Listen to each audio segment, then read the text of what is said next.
So in this back-to-back, Chicago go ahead and lose both of the games. We lose to Milwaukee, and then we lose to Cleveland. Both of them away. Both of these, I kind of expected the loss. However, one of them were a bit tougher to deal with than the other. So the first game, the Milwaukee Bucks. This was a game I didn't watch live. I was listening to it. I was out at the time. Then I went back and watched the condensed game.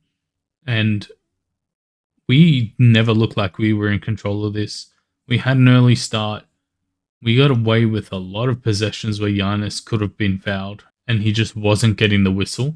Now, with this game, it was very evident we didn't have a player who can guard an all NBA level player, especially when they're coming in at the power forward position. Even though we don't have someone who can guard Giannis, we didn't really contain the rest of the team as we should have, and we didn't take our chances well offensively. It's going to be tough to win a game when you're shooting 30% from the three-point line, and we ended up shooting 13 less shots than Milwaukee in total. Some of those extra attempts are due to us having more turnovers than Milwaukee and also giving up more offensive rebounds. Giving up 14 offensive rebounds to a team where it's really only one player.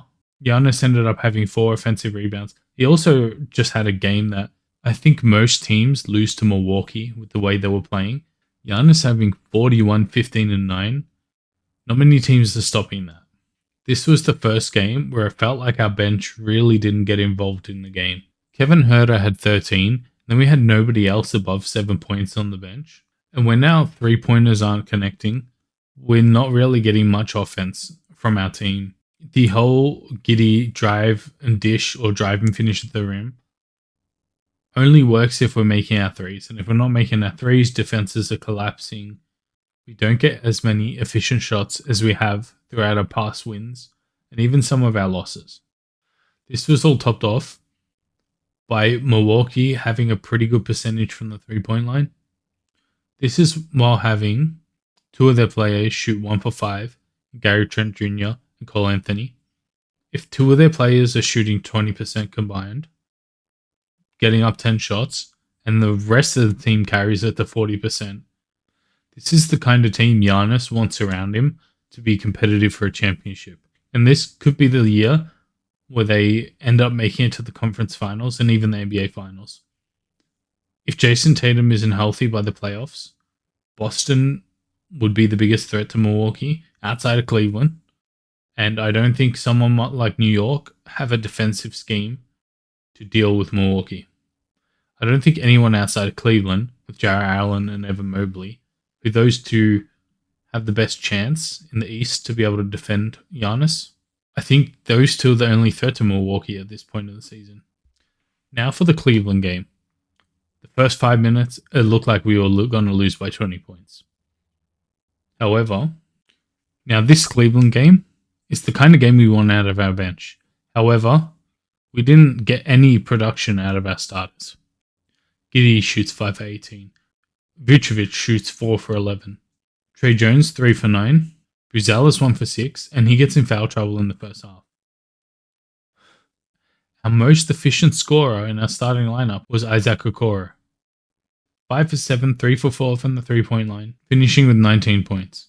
Trey Jones wouldn't have finished with 17 points if we went in the bonus early in the fourth quarter. And this was all while Donovan Mitchell was nowhere to be found. He might have had his worst first three quarters in his career in this game. Donovan Mitchell goes 1 for 10 in the first half. He gets a layup to start the third quarter, then doesn't score until 4 minutes left in the third. And then this is where he kind of takes over. He hits a 3 with 4 minutes left. Hits another 3 1 minute later, 3 minutes left. Hits another 3 40 seconds later. Gets fouled, makes both free throws. He goes into the quarter with 3 points, and he finishes it with 16 points. This was after the Chicago bench gave us an amazing lead in the second quarter. We're up by 18 points at one point, but we couldn't capitalize. They came back into it, they got a lead. They start the fourth quarter, get an early lead of 2 points. Then we get lucky with some foul calls, make some shots, end up getting a lead. With 6 minutes left, we end up going up 110 to 103. At this point, we'll go and score for score. Donovan Mitchell scores, Vooch scores. They bring it within 116 to 115 with 3 minutes left. And while in the bonus, we end up extending our lead. 6 points at the minute 47 left. At this point, you're thinking, we can't lose from here. We're in the bonus. They're down by 6. Donovan Mitchell really didn't turn up until the end of the third quarter. How do we lose? The guy who just wasn't performing for 30 minutes decides that he's going to take over with a minute and a half left. He hits a 3 to put him down by 3.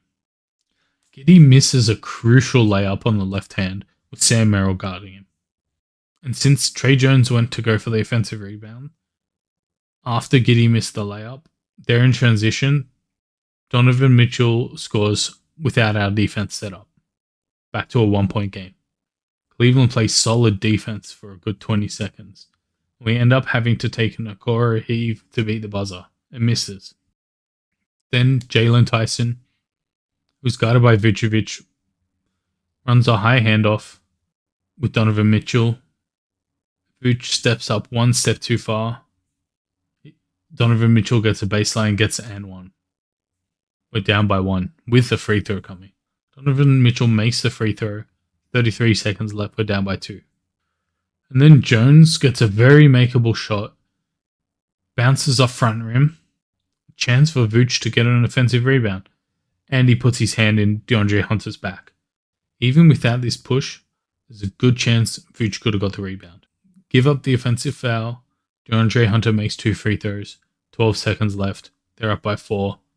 Unwinnable from here. We would have needed 2 miracle shots. 3 to put us down by 1, 2 free throws, and another 3 or 2 depending on if they make them or not. Going from up 6 with a minute 47 left to down 6 at the end of the game. These are the games Chicago need to be winning, as there's not many chances we're going to be able to beat these top teams in the East. When the top teams in the East are playing bad, we need to take advantage of that. This loss could be important for our seeding when it comes to playoff time. Results like this could be the difference between finishing 4th or 5th and having to play that mid-standing matchup, or finishing 6th and 7th, potentially playing the play-in, and then having to play someone like Cleveland, Milwaukee in the first round. As a Bulls fan, I miss winning playoff series. We haven't won. When was the last time we won one? The last one would have been like 2013, right? So the last time we won a series was 11 seasons ago. Very long time.